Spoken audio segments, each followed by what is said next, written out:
Pero hindi lang work experience ang tinutukoy ko dito kundi experience kung paano maging independent, experience paano mamuhay mag-isa sa ibang bansa, experience paano makasama sa mga taong hindi mo kalahi. And siguro after 1 to 2 years, doon mo malalaman kung gusto mong magtagal dito o gusto mong lumipat ng ibang bansa.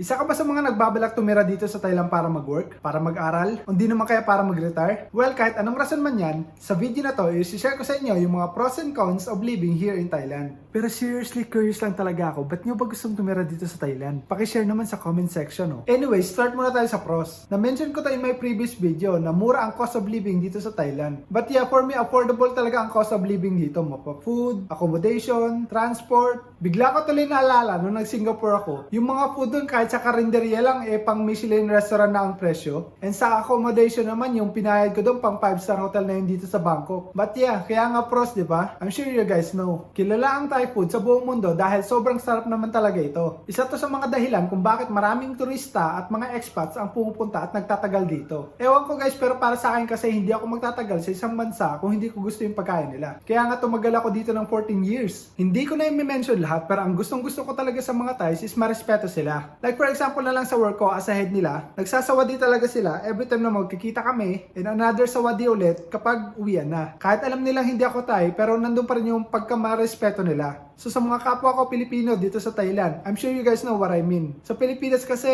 I'm sorry guys kung kino-compare ko, pero doon mo lang kasi makikita yung difference And since matagal na akong wala sa Pilipinas, hindi ko lang sure kung nagmamano pa rin ba yung mga tao or mostly mga bata nila yung mga gumagawa nun. And sa po and opo naman, nandun pa rin naman yata. Ewan ko, hindi ko rin sure. Paki-let me know na lang din sa comment section. Dito sa Thailand, napakadali lang mag-travel from one place to another kasi hindi siya separated kagaya sa Pilipinas. Kaya naman, madali lang mag-travel from Bangkok to Chiang Mai or Chiang Mai to Phuket or kahit sa mga neighboring countries man yan gaya ng Vietnam, Malaysia, Singapore at Laos. Kaya kung mapapansin nyo, karamihan sa amin dito sa Thailand pa-travel na lang without breaking the bank. I mean, travel now, pulubi later. I think this might be a 50-50 between pros and cons. But for me kasi, maraming work opportunity dito. Or dahil lang siguro matagal na ako dito kaya marami akong mga connections. Pero para sa akin lang kasi yun Ewan ko lang sa inyo guys What do you guys think? Pero isipin nyo na lang to guys Marami sa mga kakilala ko ang mga walang background sa education. Pero alam mo kung ano sila ngayon dito? Teacher doon, teacher dito. Halos lahat yata ng school dito sa Thailand, mapa-province man yan o mapa-Bangkok, may Filipino teacher. So yeah, kaya siguro nasabi ko siyang pros. And kaya ako nasabi kanina na 50-50 siya ng pros and cons kasi may mga work lang talaga na para lang talaga sa mga Thais. And one of the main reason kasi nun is yung language barrier, which I will talk about later in this video. So sa mga kapwa ko expats at sa mga turista na nakavisit na dito sa Thailand, I'm sure alam niyo yung feeling na very challenging talaga na makipag-communicate sa mga Thais. Maswerte ka na lang talaga kung magkakaintindihan kayo ng kausap mo. Kaya sa ayaw at gusto mo, mapipilitan ka talagang mag-aral ng Thai kahit basic man lang. Yung bago pa lang ako dito sa Thailand, mga 10 years ago, hindi pa sila ganun kahigpit sa visa regulations. And I understand naman kung bakit ganon. Pero I wish na meron din sana silang citizenship para sa mga matatagal na dito sa Thailand kagaya ko. I'm sure meron din naman pero nagtataka lang kasi ako. Wala akong masyadong naririnig or kilala na si ganto Thai citizenship na siya, si ganto Thai citizenship na siya. So wala kaming choice kundi mag-extend ng visa namin every once a year. Mapa working visa man yan, mapa non-o, mapa student visa, mapa retirement visa. Depende yun kung anong ginagawa mo dito sa Thailand. Not sure kung paano ko siya i-explain pero alam naman natin na rich in culture ang Thailand. So maninibago ka talaga sa umpisa at hindi ganun kadaling mag-adjust. Pero once na ma-adapt mo na yung culture nila, masasabi ko na nag-level up ka na as a better person.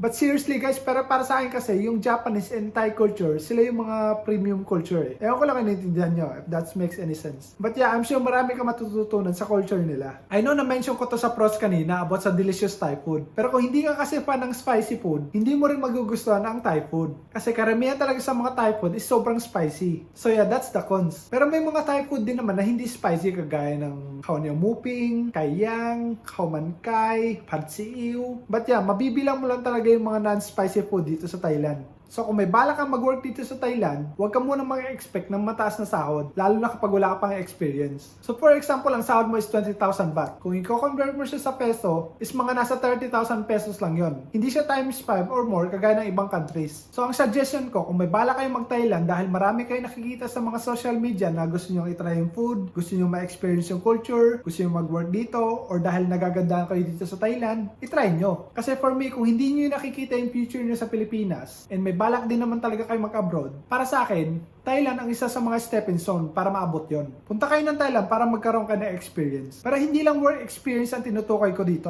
kundi experience kung paano maging independent. Experience paano mamuhay mag-isa sa ibang bansa. Experience paano makisama sa mga taong hindi mo kalahi. And siguro after 1 to 2 years, doon mo malalaman kung gusto mong magtagal dito or gusto mong lumipat ng ibang bansa. Pero after mo mag-Thailand at sang bansa mo man gusto mo pumunta, I'm sure madali na lang kasi may experience ka na. So ngayon alam nyo na yung mga pros and cons dito sa Thailand. At kung may nakalimutan pa ako sa list na to, pakishare naman sa comment section para malaman din ng mga viewers natin. So yeah, kung may natutunan ka sa video na to, palike naman. And pakicomment na rin kung may mga video request ka pa na gusto kong gawin. So yeah, kita-kits sa susunod na video and bye-bye! Hello, Mike Tess. Hello, kumusta kayo? Hi, Sodi Craft. Isa ka pa sa mga nagbabalak tumira dito sa Thailand para mag-work?